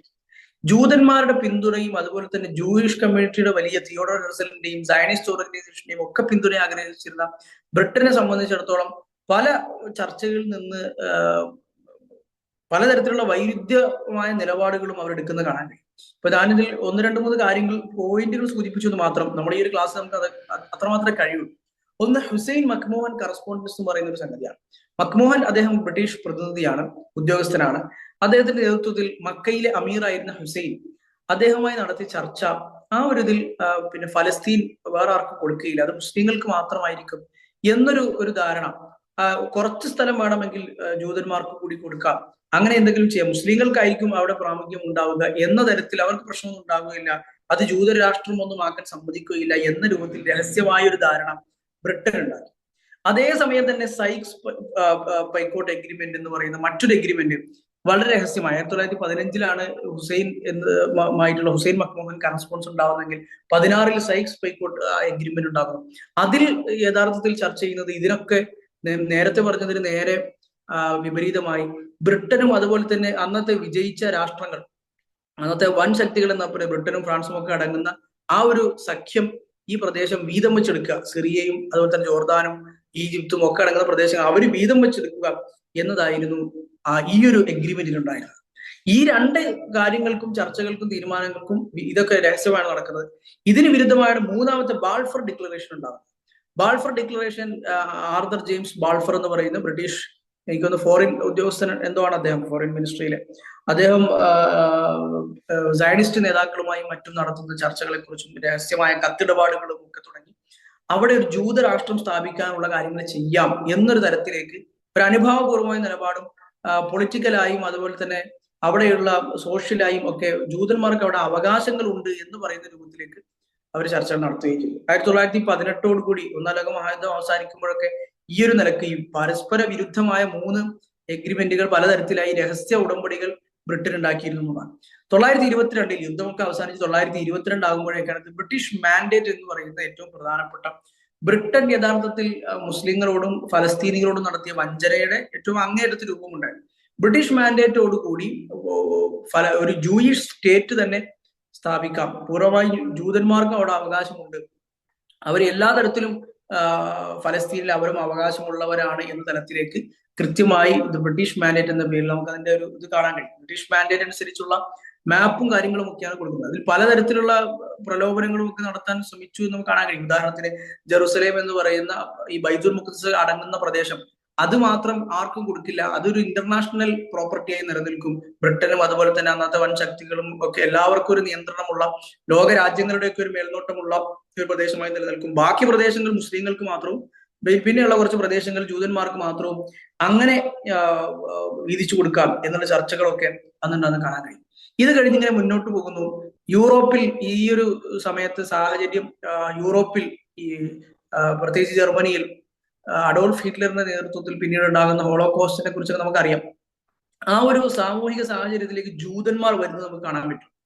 അങ്ങനെ 2ാം ലോക മഹായുദ്ധത്തിന്റെ ഒരു കാലഘട്ടം ജൂതന്മാർക്കെതിരെ പിന്നെ വംശീയമായി വലിയ ആക്രമണങ്ങൾ യൂറോപ്പിൽ ഉണ്ടാകുന്നു. അന്നത്തെ സാഹിത്യങ്ങളും മറ്റു കാര്യങ്ങളും ഒക്കെ അതുമായി ബന്ധപ്പെട്ട് വായിച്ചവർക്ക് സുപരിചിതമായിരിക്കും.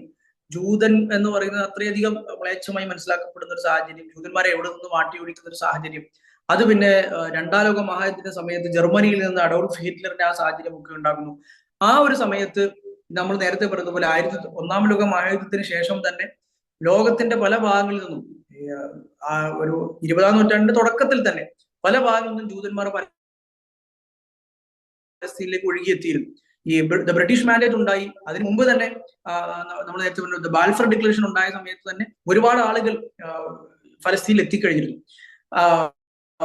ബ്രിട്ടീഷ് മാൻഡേറ്റോടുകൂടി ഉണ്ടായതോടുകൂടി അനവധി ആളുകൾ, അതുപോലെ തന്നെ ഈ ജർമ്മനിയിലെ വംശഹത്യയും ഒക്കെ ആയതോടുകൂടി ജൂതന്മാർ മുഴുവനും ഫലസ്തീനിലേക്ക് എത്തിച്ചേരുന്ന ഒരവസ്ഥയുണ്ടായി. അതൊരു ഒഴുക്കായിരുന്നു. അത് ബ്രിട്ടൻ പോലും ചരിത്രത്തിൽ നോക്കിയാൽ കാണാൻ ബ്രിട്ടൻ പോലും അങ്ങനെ ബ്രിട്ടന്റെ പ്രതീക്ഷകൾ പോലും തകർക്കുന്ന രൂപത്തിലുള്ള ഒരു ഒഴുക്കായിരുന്നു കൊണ്ട് കണ്ടിരുന്നത്. സയനിസ്റ്റ് നേതാക്കന്മാർ അത് കൃത്യമായി ഉപയോഗപ്പെടുത്തി എന്നതാണ് ചരിത്രത്തിൽ നമുക്ക് മനസ്സിലാവുന്നത്.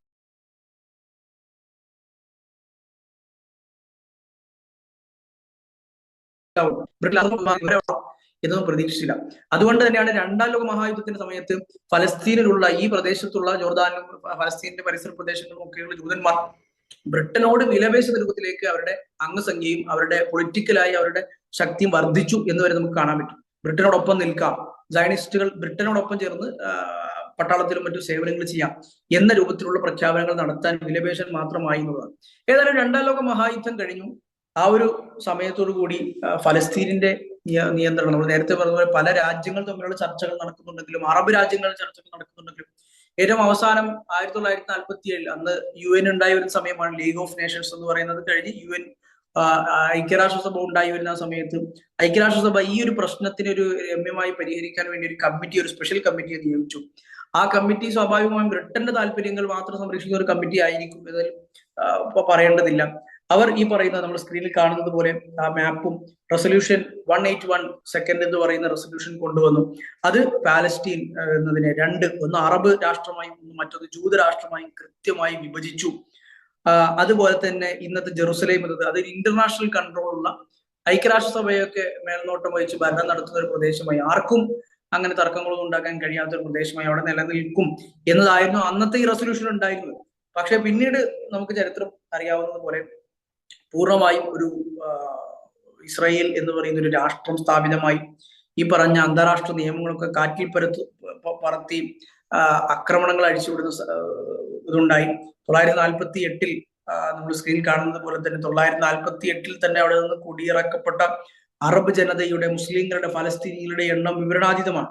അന്ന് മുതൽ തുടങ്ങുന്ന അറബ് ജനതയുടെ ഈ ഒരു ഇതിന്റെ ചിത്രത്തിന്റെ ചെറിയൊരു അതിനെ സൂചിപ്പിക്കുന്ന ഒരു കാര്യം മാത്രമാണ് ഞാൻ ഇവിടെ എടുത്ത് കൊടുത്തിട്ടുള്ളത്.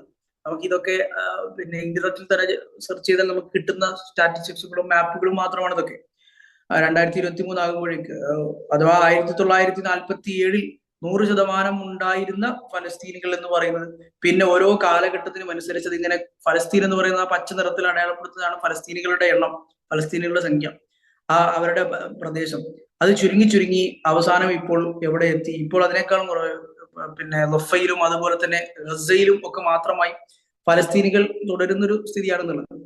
എന്നാൽ ഇത് ഇപ്പൊ നമ്മൾ ഇന്ത്യയിൽ ഫാസിസവും അതുപോലെ തന്നെ ഇന്ത്യയെ കുറിച്ചും ഈ നമ്മുടെ നാട്ടിൽ സംഘപരിവാര ശക്തികളൊക്കെ വെച്ച് പുലർത്തുന്നത് പോലെ തന്നെ കുറച്ചുകൂടി നമ്മൾ ഉദ്ദേശിക്കുന്നതിനേക്കാളും പ്രദേശം എന്ന നിലക്ക് അതിനേക്കാൾ വലിയ കാഴ്ചപ്പാടാണ്, വലിയ ലക്ഷ്യമാണ് സയനിസ്റ്റുകൾക്കുള്ളത്.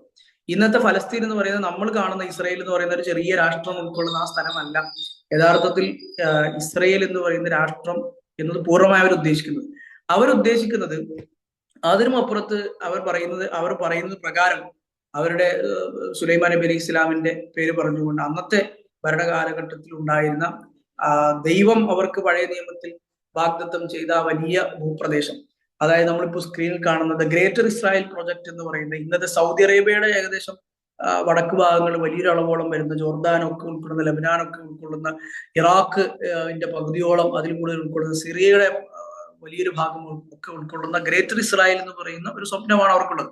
നമ്മുടെ ഇന്ത്യയും പാകിസ്ഥാനും അഫ്ഗാനിസ്ഥാനും മ്യാൻമറും ഒക്കെ അടങ്ങുന്ന വലിയൊരു ഭാരതം എന്ന് പറയുന്ന ഒരു സങ്കല്പമാണല്ലോ ഇന്ത്യയിലെ സംഘപരിവാര ശക്തികളും മുന്നോട്ട് വെക്കാൻ ശ്രമിച്ചുകൊണ്ടിരിക്കുന്നത്. അതുപോലെ ഇസ്രയേലിന്റെ ആ ഒരു പ്രൊജക്ട് എന്ന് പറയുന്നത് ഇന്നത്തെ ഒരു ചെറിയൊരു പ്രദേശത്തുള്ള ഒരു കോൺഫ്ലിക്റ്റ് അല്ലെങ്കിൽ ചെറിയൊരു സ്ഥലത്തെ ഒരു സംഘടനമാണ് എന്നതിനേക്കാൾ അപ്പുറത്ത് അതിന് ഇങ്ങനെ ചില ഇത് കൂടി ഉണ്ട് എന്ന് നമ്മൾ മനസ്സിലാക്കേണ്ടത്. ഏതായിരുന്നാലും ഈ ഒരു സ്ലൈഡ് ഇവിടെ അവസാനിക്കുകയാണ്. ഫലസ്തീൻ എന്നതിനെ കുറിച്ച് ഉള്ള ചെറിയൊരു എത്തിനോട്ടവും ഖുദുസ് എന്നത് എന്താണ് എന്നതിനെ കുറിച്ചുള്ള ഒരു ഇതുമാണ് നമ്മൾ മനസ്സിലാക്കിയത്. മസ്ജിദുൽ അഖ്സ, അതുപോലെ തന്നെ ഖുദുസ്, ബൈത്തുൽ മഖ്ദിസ് എന്നൊക്കെ അറിയപ്പെടുന്ന ആ ഒരു പ്രദേശം, മുസ്ലിങ്ങൾ ഒന്നാമത്തെ ഖിബിലയായിരുന്ന പ്രദേശം, പ്രവാചകന്മാരൊക്കെ നിസ്കരിച്ച ഒരു പ്രദേശം, റസൂലുള്ളാഹി സ്വല്ലല്ലാഹു അലൈഹി വസല്ലമ എല്ലാ പ്രവാചകന്മാർക്കും ഇമാമായി നിന്ന് ഇസ്രാ മിഅ്റാജ് നടന്ന ആ ഒരു പ്രദേശം, മുസ്ലിങ്ങളുടെ ഒന്നാമത്തെ ഖിബിലയായിരുന്ന ഒരു പ്രദേശം, ആ പ്രദേശത്ത് ഒരു മുസ്ലിങ്ങൾക്ക് മതപരമായി തന്നെ പിന്നെ വൈകാരികമായും മതപരമായും ഒക്കെ മുസ്ലിങ്ങൾക്ക് അടുപ്പമുണ്ട്. അതിനേക്കാൾ അപ്പുറത്ത് യഹൂദന്മാരുടെ തങ്ങളുടെ വാഗ്ദത്ത ഭൂമിയും തങ്ങളുടെ മാത്രം അവകാശപ്പെട്ട ദൈവം തങ്ങൾക്ക് നൽകിയ സ്ഥലം, ആ സ്ഥലം എന്ന് ഉദ്ദേശിക്കുന്നത് നമ്മൾ തൊട്ടു മുമ്പ് കാണിച്ചതുപോലെ ഗ്രേറ്റർ ഇസ്രായേൽ എന്ന് പറയുന്ന ആ മുഴുവൻ സ്ഥലവുമാണ്, സൗദി അറേബ്യയുടെ ഭാഗം അടക്കമുള്ള സ്ഥലം. ആ സ്ഥലം എന്ന് പറയുന്ന ന്യായത്തിന് ചരിത്രപരമായൊരു നിലനിൽപ്പും ഇല്ല എന്നുള്ളതാണ് നമ്മളിവിടെ മനസ്സിലാക്കിയത്. ഇതിന് ഉപോത്ബലകമായ ഒരുപാട് കാര്യങ്ങൾ സയനിസത്തിന്റെ ചരിത്രം പറയുന്ന പുസ്തകങ്ങളിലും മറ്റുമൊക്കെ നമുക്ക് കാണാൻ കഴിയും.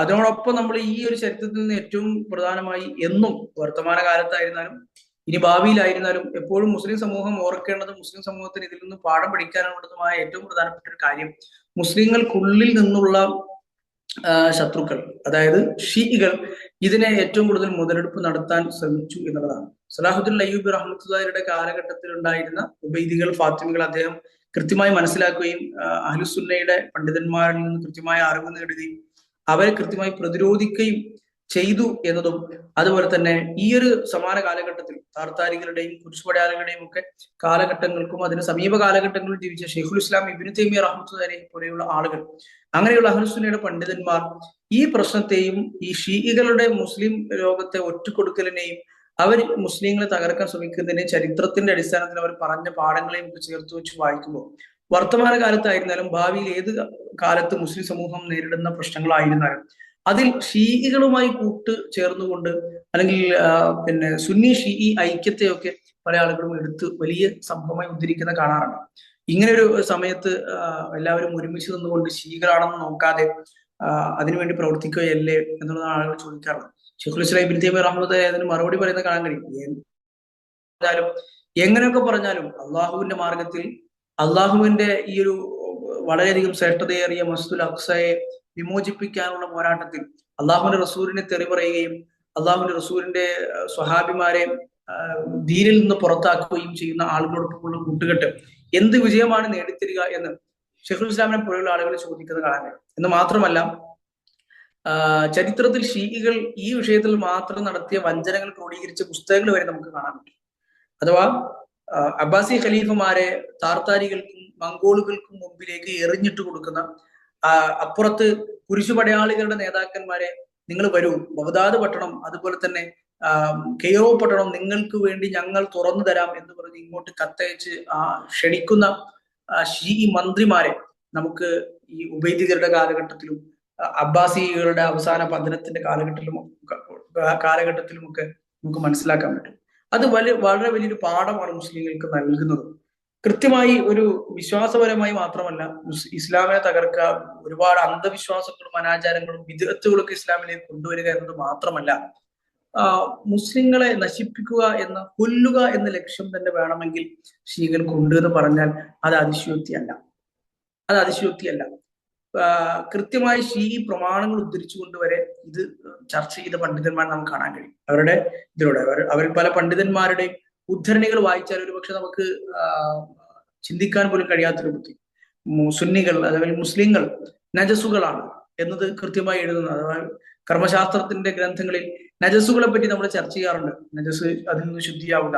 അവരുടെ ഈ കർമ്മശാസ്ത്ര ഗ്രന്ഥങ്ങളിൽ നജസുകളെ പറ്റി ചർച്ച ചെയ്യുമ്പോൾ നജസുകളുടെ ഒരു ഇനമായി സുന്നികൾ, അഹ്ലുൽ സുന്ന എന്ന് രേഖപ്പെടുത്തിയവരെ നമുക്ക് കാണാൻ പറ്റും. അതിതീവ്രമായി അഹ്ലുൽ സുന്നയിലെ ആളുകളെങ്കിലും കൊല്ലുക. പല ആളുകളിലേക്കും ഷീകളുടെ 12 ഇമാമാരുടെ വിശ്വാസം, അതിലൊരു ഇമാമായ ജാഫർ സ്വാദിഖ്, അബു അബ്ദില്ല എന്ന് അറിയപ്പെടുന്ന ഷീകൾ ഒരുപാട് വ്യാജമായ ഹദീസുകൾ കെട്ടിച്ചമച്ച ഒരാളാണ് ജാഫർ സ്വാദിഖ് എന്നറിയപ്പെടുന്ന ഷീകളുടെ ഇമാം. അദ്ദേഹത്തോട് ഒരു മനുഷ്യൻ ചോദിച്ചു എന്നാണ്, ഷീകളെ സുന്നി, ഒരു സുന്നിയെ കൊല്ലുന്നതിനെ കുറിച്ച് എന്താണ് നിങ്ങളുടെ അഭിപ്രായം? അപ്പൊ അദ്ദേഹം പറയുന്നത്, ആ വാചകം ഞാൻ ഓർക്കുന്നില്ല, ഞാൻ ഇപ്പോ ഒരാഴ്ച മുമ്പ് ഞാൻ വായിച്ച പുസ്തകങ്ങൾ വായിച്ചൊരു ഉദ്ധരണി ഞാൻ ഓർമ്മയിൽ നിന്ന് ഉദ്ധരിക്കാം. അദ്ദേഹം പറയുന്നതായി ഇതിൽ ഉദ്ധരിക്കുന്നത്, ഒരു സുന്നിയെ കൊല്ലാനുള്ള ഒരു അവസരവും നീ പാഴാക്കരുത്. ആരെങ്കിലും കണ്ട് നിനക്കെതിരെ എന്തെങ്കിലും സാക്ഷി പറഞ്ഞോ, അല്ലെങ്കിൽ ഏതെങ്കിലും ഒരു സാക്ഷിയുള്ളോ, നിനക്ക് എന്തെങ്കിലും തെളിവുകൾ ഹാജരാക്കാൻ കഴിയും, അതിനെ നീ സൂക്ഷിക്കണം. അതല്ലാതെ ആ റിപ്പോർട്ടിൽ ഉദ്ധരിക്കുന്ന വാചകം എന്ന് പറയുന്നത്, ഒരു മതില് പൊളിച്ചിട്ടിട്ടോ അല്ലെങ്കിൽ വെള്ളത്തിൽ ആരും അറിയാതെ വെള്ളത്തിൽ മുക്കിക്കൊന്നോ പുഴയിലേക്ക് തള്ളിയിട്ടിട്ടോ ഒക്കെ നിനക്കൊരു സുന്നിയെ കൊല്ലാൻ കഴിയുമെങ്കിൽ അങ്ങനെ നീ ചെയ്യുക. അത് രഹസ്യമായി ചെയ്യുക. നീ അവസാനം പിടിക്കപ്പെടുന്ന ഒരു അവസ്ഥയുണ്ടാകും. പിന്നെയും ആ മനുഷ്യൻ ചോദിക്കുന്നു, എന്താണ് ഒരു സുന്നിയുടെ സമ്പത്തിനെ കുറിച്ച് നിങ്ങളുടെ അഭിപ്രായം? അദ്ദേഹം പറയുന്നത്, കഴിയുന്നിടത്തോളം നീ ഒരു സുന്നിയുടെ സമ്പത്ത് മോഷ്ടിച്ചും അതുപോലെ തന്നെ അത് കവർന്നെടുത്തും അതിനെ നശിപ്പിക്കാൻ ശ്രമിക്കുക എന്നാണ് പറയുന്നത്. ഇതൊക്കെ അവരുടെ ഹദീസ് ഗ്രന്ഥങ്ങളിൽ, അവരുടേതായ ഹദീസ് ഗ്രന്ഥങ്ങൾ എന്ന് വിശേഷിപ്പിക്കുന്ന ഗ്രന്ഥങ്ങളിൽ കൃത്യമായ അവരുടേതായ സനദുകളോടുകൂടി അവർ ഉദ്ധരിച്ച റിപ്പോർട്ടുകളാണ്.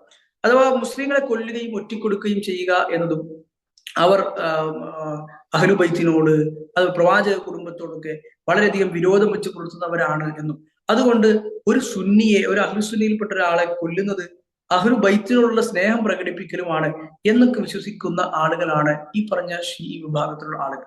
അപ്പൊ ഇന്നത്തെ ലോകത്തിന്റെ രാഷ്ട്രീയം എടുത്തു കഴിഞ്ഞാലും ചരിത്രത്തിൽ ഷീകൾ നടത്തിയ കൈകടത്തലുകളും അവർ മുസ്ലിം സമൂഹത്തിനത്തെ വഞ്ചനകളും എടുത്തു കഴിഞ്ഞാലും എങ്ങനെയാണ് കൃത്യമായ നിലപാട് രൂപീകരിക്കേണ്ടത് എന്ന് നമുക്ക് ചരിത്രത്തിൽ വ്യക്തമാണ്. അല്ലാഹു സുബ്ഹാനഹു വ തആല കൂടുതൽ പഠിക്കാനും മനസ്സിലാക്കാനും നമുക്ക് എല്ലാവർക്കും തൗഫീഖ് നൽകട്ടെ എന്ന് പ്രാർത്ഥിക്കുകയാണ്. കൃത്യമായി നിലപാടുകൾ രൂപീകരിക്കാനും അതുപോലെ തന്നെ നമ്മുടെ ചരിത്രവും അതിൽ നിന്നുള്ള പാഠങ്ങളും ശരിക്കും ഉൾക്കൊള്ളാനും അള്ളാഹു നമുക്ക് എല്ലാവർക്കും തൗഫീഖ് നൽകട്ടെ എന്ന് പ്രാർത്ഥിക്കുന്നു. വഹദാ വസല്ലല്ലാഹു അലൈഹി നബിയിന മുഹമ്മദ് വഅലാ ആലിഹി വസഹ്ബിഹി അജ്മഈൻ വൽഹംദുലില്ലാഹി റബ്ബിൽ ആലമീൻ.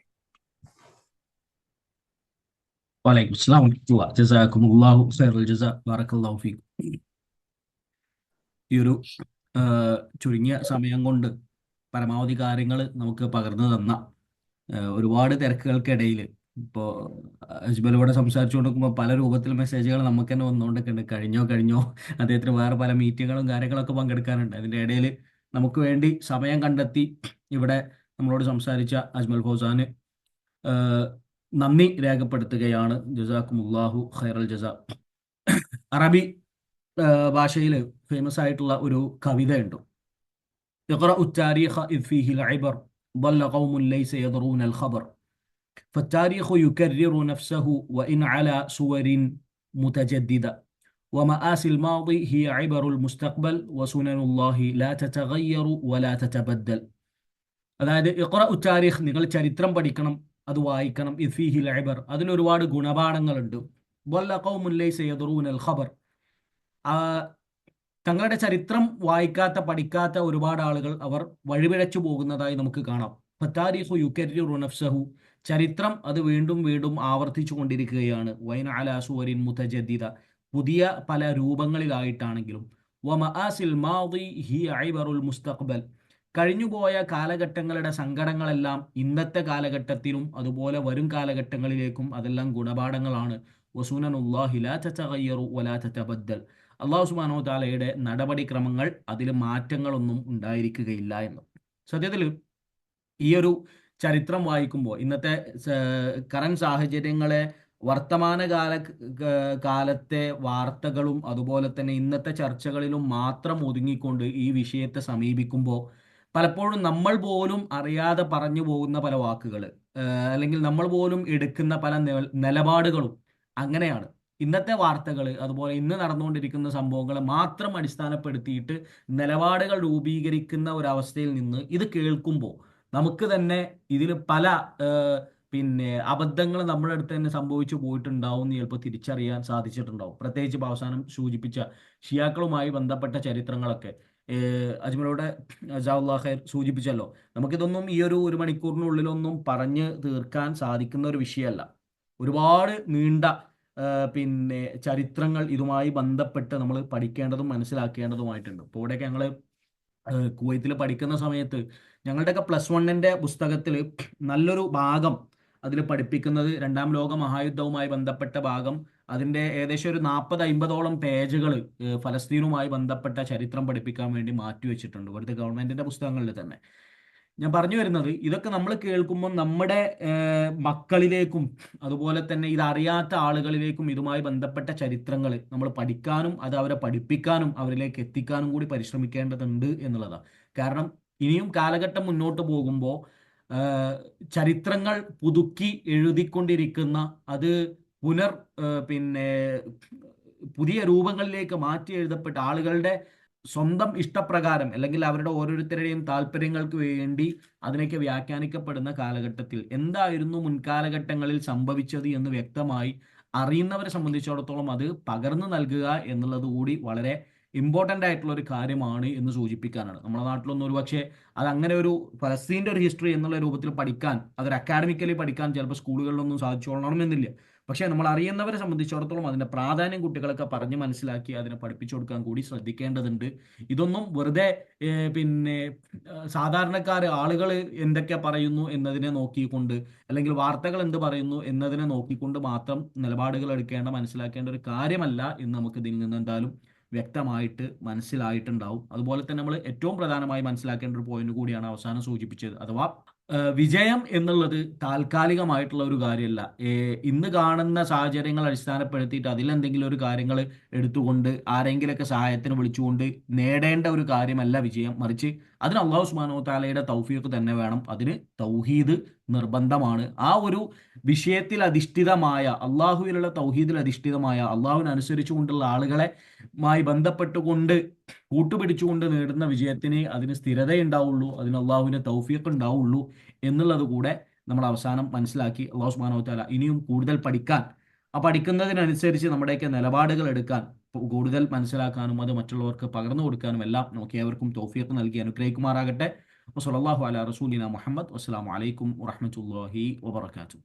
സുബ്ഹാനക്കല്ലാഹുമ്മ വബിഹംദിക അഷ്ഹദു അൻ ലാ ഇലാഹ ഇല്ലാ അൻത അസ്തഗ്ഫിറുക വഅതൂബു ഇലൈക്.